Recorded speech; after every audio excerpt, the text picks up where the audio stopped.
ತೀವ್ರ ಕುತೂಹಲ ಮೂಡಿಸಿರುವ Belagavi DCC bank ನಿರ್ದೇಶಕ ಸ್ಥಾನದ ಚುನಾವಣೆ ಕಣ ರಂಗೇರಿದೆ. ಈ ನಡುವೆ ರಾಮದುರ್ಗದಲ್ಲಿ ಹಾಲಿ ಶಾಸಕ ಅಶೋಕ್ ಪಟ್ಟಣ್ ಅವರ ಮೇಲೆ ಎಲ್ಲರ ಕಣ್ಣು ನೆಟ್ಟಿದೆ.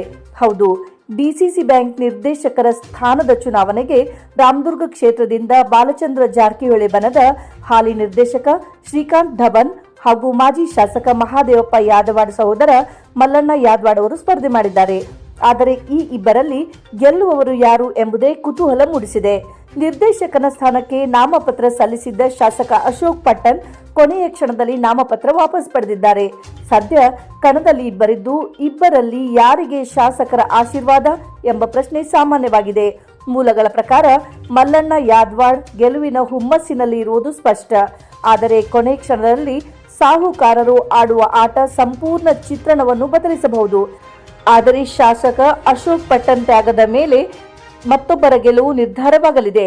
ಕಳೆದ ವಿಧಾನಸಭಾ ಚುನಾವಣೆಯಲ್ಲಿ ಸಂದಿಗ್ಧ ಪರಿಸ್ಥಿತಿ ಏರ್ಪಟ್ಟ ಸಂದರ್ಭದಲ್ಲಿ ಹಾಲಿ ಶಾಸಕರಿಗೆ ಮಾಜಿ ಶಾಸಕರು ಮಾಡಿದ ಸಹಾಯ ಈಗ ಮತ್ತೊಮ್ಮೆ ನೆರವೇರುವ ಲಕ್ಷಣ ತಳ್ಳಿಹಾಕುವಂತಿಲ್ಲ.